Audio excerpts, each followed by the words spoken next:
नमस्कार मित्रांनो, doctor weight knowledge या यूट्यूब चॅनलमध्ये आपले स्वागत आहे. आपण वैरण विकास या योजनेअंतर्गत दुसरी एक सबयोजना पाहणार आहोत, जिचे नाव आहे हायड्रोपोनिक तंत्राद्वारे चारा उत्पादन योजना. यामध्ये आपल्याला हायड्रोपोनिकने चारा उत्पादन करण्यासाठी हायड्रोपोनिकला लागणारी जी काही साहित्य सामग्री आहे, हे अनुदान तत्त्वावर येण्यात आहेत. तर यामध्ये लाभाचे स्वरूप काय आहे? तर याच्यामध्ये 7 गोष्टी आहेत प्रामुख्याने. रॅक फ्रेम, ज्याची की 5 संख्या, म्हणजे जे हायड्रोपोनिक उत्पादन करण्यासाठी जे रॅक लागतात ते 5 रॅक 10,000चे. प्लास्टिक ट्रे 25 4,500चे. पाणी टँक आणि पायपिंग एक 5,000. पंप आणि मिस्टिंग सिंचन यंत्रणा म्हणजे स्प्रिंकल करण्यासाठी पाणी, हे एक 5,500. ग्रीन हाऊस शेड किंवा शेड नेट 10,000. आणि जी ॲक्सेसरीज, इतर उत्पादने किंवा इतर उपकरणे साधने लागतात, स्टोरेज, याच्यासाठी 5,000. असा एकूण 40,000 रुपयाचा लाभ आपल्याला मिळणार आहे. त्यात लाभार्थी कोण असू शकतात? अत्यल्प भूधारक, अल्प भूधारक, वन हक्कधारक, महिला बचत गट. लाभार्थी निवडीचे निकष काय आहेत?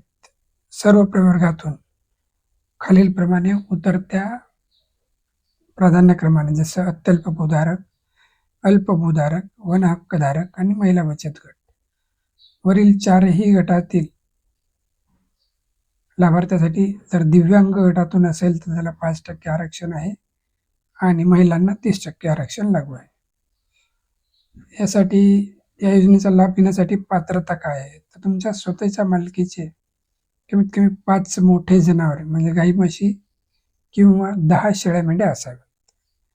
अनुदान हे तुम्हाला कधी मिळणार आहे? जेव्हा तुम्ही स्वखर्चाने प्रकल्प चालू करणार, त्यानंतरच तुम्हाला अनुदान मिळणार आहे. स्वरूप काय आहे? तर सर्वसाधारण प्रवर्गातले जे शेतकरी असतात त्यांच्यासाठी, म्हणजे ओबीसी, जनरल यांना 50% अनुदान आहे आणि SC ST यांना 75% अनुदान. यासाठी कागदपत्रे काय आवश्यक आहेत?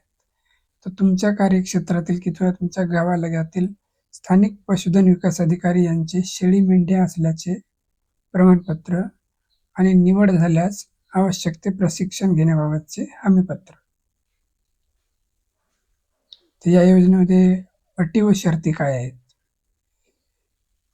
पात्र लाभार्थ्याने त्याची निवड झाल्यानंतर जिल्हा उपायुक्त यांनी कळविलेल्या दिनांकापर्यंत, म्हणजे 1 महिन्याच्या आधी, हायड्रोपोनिक तंत्राद्वारे चारा युनिटची उभारणी तुम्हाला स्वतः तुमच्या पैशाने करायची आहे.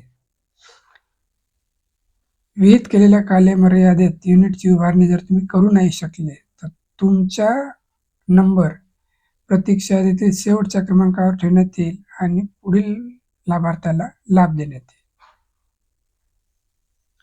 प्रकल्प सुरू झाल्यानंतर तुमच्या कार्यक्षेत्रातील जे तालुका पशुसंवर्धन अधिकारी, टाहो, आणि तुमच्या कार्यक्षेत्रातील संस्था प्रमुख संयुक्तपणे तुमची तपासणी करतील आणि तसा तपासणी अहवाल, म्हणजे खरेदी पावती, छायाचित्र, बँकेचे तपशील जिल्हा उपायुक्तांना 15 दिवसात सादर करतील. योजनेमध्ये निर्धारित केलेल्या खर्चापेक्षा जास्त खर्च आल्यास फरकाची किंमत ही तुम्हाला स्वतः द्यावी लागेल आणि तुम्हाला बंधपत्र द्यावे लागेल की मी या सर्व अटी व शर्तीची पूर्तता करण्यास सक्षम आहे.